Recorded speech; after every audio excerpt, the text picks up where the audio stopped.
dan berbagai platform baru yang diluncurkan dengan sistem yang baru yang lebih friendly, lebih mudah digunakan, dan juga data-data yang mudah-mudahan juga tidak hanya data statis tapi juga data yang dinamis, data yang memberikan informasi yang valid, informasi yang akurat dan bisa menjadi referensi bagi para kebijakan, dan juga informasi-informasi yang berkaitan dengan materi-materi pembelajaran digital yang itu juga nanti pada waktunya kami usahakan untuk dapat dikembangkan sebagai salah satu layanan yang memudahkan anak-anak Indonesia yang mungkin karena keadaan demografinya atau juga karena domisilinya atau karena faktor-faktor lain mereka tidak bisa belajar di satuan pendidikan formal, maka mudah-mudahan ke depan dengan layanan transformasi digital dan rumah pendidikan ini mereka dapat belajar dimanapun dan kapanpun dengan cara yang mudah, dengan cara yang murah, dan ini adalah bagian dari komitmen kami untuk memberikan layanan pendidikan yang termutu untuk semua. Saya kira itu sebagai pengantar dari kami. Mungkin kalau ada yang bisa ditambahkan oleh Ibu Etika. Pertama kami mengucapkan selamat dan terima kasih atas nama masyarakat Indonesia. Kalau cukup biasa jadi hadiah akhir tahun, rumah pendidikan jadi hadiah awal tahun yang luar biasa ya untuk kita semuanya. Dan dengan demikian mudah-mudahan pengambilan kebijakan berbasis data itu akan betul-betul diterapkan Pak. Kemudian juga yang kedua kami merasa bahwa ini menjadikan pendidikan itu menjadi lebih inklusif dan lebih transparan sekaligus. Karena dengan data itu terbuka, dari siapapun, bahkan kita orang tua ataupun pemerintahan, termasuk kami di DPR sangat terbantu program pengawasan kami karena terbukanya data-data ini. Semoga ini bisa dijalankan dengan baik. Semangat terus dari Ada yang ditanyakan? bagaimana dengan Silakan. yang 3T? Iya, jadi program yang dikembangkan ini nanti ada yang memang diakses secara online, yang internet based, tapi juga ada yang unplugged, yang tidak membutuhkan internet. Sehingga beberapa program itu ketika nanti sudah diunduh, itu bisa nanti di save dan kemudian bisa digunakan tanpa harus menggunakan internet. Sehingga misalnya para murid itu sudah punya data misalnya di USB atau bentuk-bentuk penyimpanan yang lain, mereka bisa memainkan di mana saja dengan misalnya dengan laptop yang mereka miliki, dan juga tidak perlu data yang terlalu besar karena dengan sistem yang ada ini mereka bisa memilih mana yang tepat untuk kepentingan pembelajaran mereka. Pak Menteri, ini bentuknya nanti all access atau gimana Pak? Jadi bisa diakses semua murid, siswa, segala Ya. segala macam atau gimana? Mas, Ya, Mas, bisa dijelaskan? Terima kasih Pak Menteri. Jadi pada dasarnya bahwa rumah pendidikan ini hadir sebagai layanan digital pendidikan yang ramah. Tadi yang sudah sampaikan, ini bisa diakses oleh siapapun, baik itu guru, murid, orang tua, mitra dan sebagainya sebagai stakeholder pemangku kepentingan pendidikan seperti itu. Jadi nanti saat ini rumah pendidikan bisa diakses melalui halaman rumah.pendidikan.go.id dan juga bisa di-download melalui Play Store bagi pengguna Android, sedangkan bagi pengguna iOS saat ini lagi berproses namun bisa menggunakan laman rumah.pendidikan.go.id. Seperti yang disampaikan Pak Menteri, ini sebagai tonggak awal. Ke depan nanti akan ada sifatnya offline food, artinya konten-konten yang sudah ada nanti bisa diakses tanpa menggunakan internet. Dan juga dengan misalkan ada TV, smart TV, nanti kita konten-konten yang ada di rumah pendidikan itu nanti bisa akan kita masukkan ke flashdisk yang nanti akan bisa di-plug di smart TV yang ada di sekolah. Mungkin itu sebagai tambahan. Terima kasih. Pak Menteri, Ya, Pak Menteri terkait survei Kompas yang menyatakan 80% masyarakat puas dengan kinerja pemerintah. Salah satunya karena kebijakan pendidikan, terutama pendidikan kesejahteraan itu bagaimana?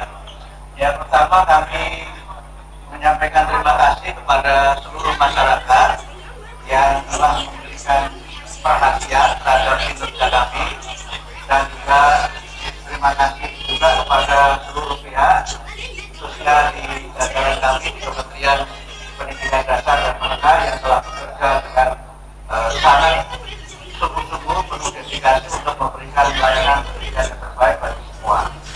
hasil survei itu tentu menjadi pemicu dan menjadi penyemangat kami untuk bekerja lebih baik lagi, karena sesungguhnya masih banyak hal yang belum kami tunaikan, tapi alhamdulillah dalam waktu yang baru 3 bulan ini sudah banyak yang sudah kami berikan kepada masyarakat, terutama memang 3 program yang selama ini kami berikan fokus.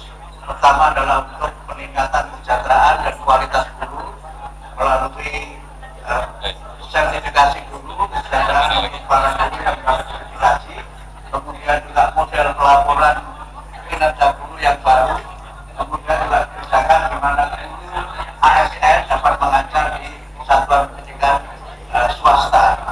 Kemudian yang kedua adalah beberapa paket program yang berkaitan dengan pendidikan karakter. Kita meluncurkan 7 kebiasaan anak Indonesia hebat dan juga program senam anak Indonesia hebat yang kami pantau per kemarin itu yang kemudian sudah lebih dari Jangan dipijit-pijit membuat sudah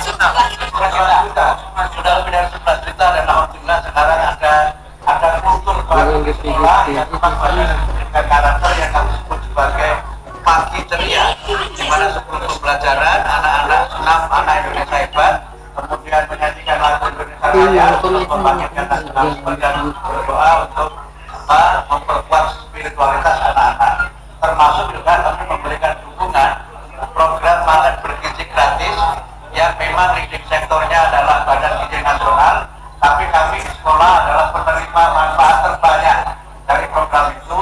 Tapi kami berusaha dan kami sampaikan kepada Bapak Presiden bahwa kami mendukung program itu sepenuhnya, tapi tidak hanya makannya saja, karena kami juga menjadikan makan itu sebagai bagian dari pendidikan karakter, menanamkan nilai-nilai spiritual, tanggung jawab, kemandirian, toleransi, sopan santun, kemudian budaya, dan kemudian juga disiplin dan berbagai penanaman karakter yang lainnya. Kemudian yang ketiga adalah program-program kami yang memang nanti kami kaitkan dengan upaya memperbaiki pendekatan pembelajaran. Yang sudah kami susun adalah deep learning, mudah-mudahan nanti bisa segera kita lanjutkan dengan pelatihan-pelatihan pada tahun ini, dan pada tahun ajaran baru 2025-2026 nanti sudah bisa diterapkan di sebagian satuan pendidikan, tentu belum semuanya. Kemudian juga coding dan artificial intelligence yang juga sudah selesai semua kurikulumnya, tinggal nanti kami sesuaikan dengan kurikulum yang ada di masing-masing satuan pendidikan. Tapi sekali lagi ini masih bersifat pilihan, bukan merupakan mata pelajaran yang wajib. Tapi kurikulumnya, kontennya sudah selesai kami rumuskan, dan ini adalah bagian dari upaya kami untuk bagaimana memberikan layanan pendidikan yang terbaik bagi masyarakat, dan juga upaya kami untuk memberikan layanan pendidikan untuk semua. Pak Menteri, satu lagi Pak Menteri. Oke. Kata zonasinya akan dihapus, apakah berarti sistem itu akan dihapus? Kita persentasenya. Insya Allah besok ada rapat kabinet yang mudah-mudahan agendanya adalah penetapan mengenai sistem ini. Tapi ingin kami sampaikan bahwa secara proses semua sudah selesai, sudah kami serahkan kepada Bapak Presiden melalui Sekretaris Kabinet pada saat rapat terbatas beberapa hari yang lalu. Mudah-mudahan rapat kabinet besok sore itu dapat diputuskan.